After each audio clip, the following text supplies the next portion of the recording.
मैं मिट्टी हूँ। ये देखो तुम इंसानों ने मेरी क्या हालत कर दी है।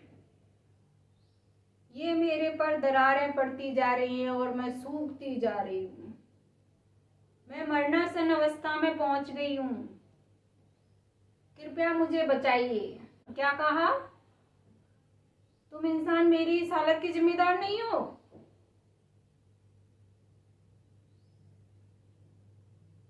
ये तुम इंसानों के ज्यादा पाने की लालसा और आवश्यकता न होते हुए भी अधिक चीजें खरीदने की इच्छा, ये मेरे ऊपर ही नहीं पूरे पर्यावरण पर असर डालती है।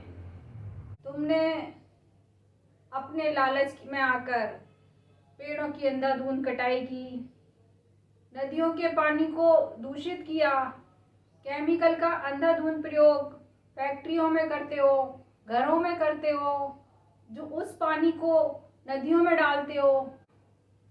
यहाँ तक कि रसातल तक ये गंदगी चली गई है। भूगर्भ का पानी भी दूषित हो गया है और इन सब का असर सिर्फ मुझ पर ही नहीं, तुम सब पर भी पड़ रहा है। और ये प्लास्टिक का कचरा तुम मेरे ऊपर फेंकते हो, मैं बंजर होती जा रही हूँ। और समुद्र में डालते हो, समुद्री जीव जंतु मरते जा रहे हो। इन सब कारणों से पूरा पर्यावरण दूषित हो रहा है और तुम कहते हो कि हमारा कोई दोष नहीं। तुम इंसानों ने मुझ में इतने जहरीले रसायन डाले हैं कि मैं अब तुम्हें क्या दूं। वो जहर ही मेरे अंदर से वापस आ रहा है। तुम मुझ में जो भी उगाते हो वो जहर उसमें जाता है और उसका असर तुम्हारी सेहत पर भी पड़ता है। इसलिए जागो, मुझे बचाओगे तभी तुम जीवित रह पाओगे। कहीं ऐसा ना हो कि बहुत देर हो जाए। क्या कहा? हम एक दिन मिट्टी दिवस मना लेते हैं, एक दिन पर्यावरण दिवस मना लेते हैं और अपनी फोटो खींचकर दिखाते हैं लोगों को। तुम्हें सिर्फ मुझे ही नहीं, नदियों को, पहाड़ों को, समुद्र को, जंगल को और भूगर्भ के जल को जीवित करना होगा, तभी संपूर्ण मानव जाति सुरक्षित रह पाएगी। इसलिए खतरनाक रसायनों का उपयोग घरों की सफाइयों में, खेतों में, पानी में, किसी में भी ना करें। अगर तुम आज भी नहीं जागे तो तुम्हें इसका परिणाम भुगतना पड़ेगा। कहीं ऐसा ना हो कि पूरी प्रकृति अपने आप को जीवित करने में लग जाए और तुम्हारा नामो निशान मिट जाए। इसलिए जाग जाओ। क्या कहा? तुम मुझे जीवन दान देना चाहते हो और वो तरीका जानना चाहते हो मैं किस तरह से जीवित हो सकती हूँ। मैं तुम्हें अवश्य बताऊंगी, क्योंकि तुम मेरे बच्चे हो और एक माँ कभी नहीं चाहेगी कि उसके बच्चों का जीवन खतरे में हो।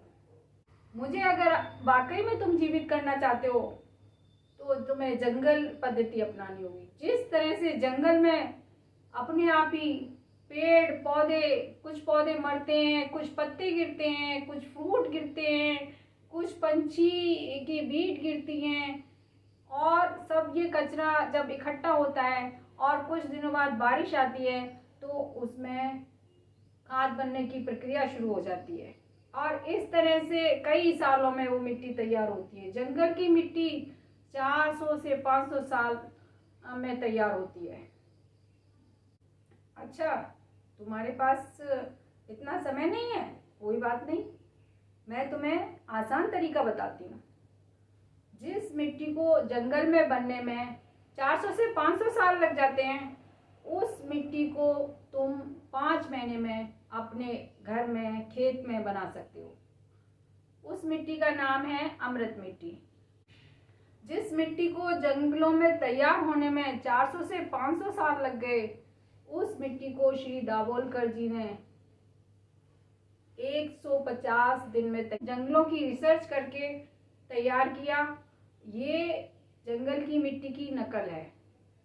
इस तरह की मिट्टी बनाकर जब तुम खेतों में डालोगे तब मैं जीवित होंगी, क्योंकि उसमें जो जीवाणु होंगे वो मुझे जीवन दान देंगे।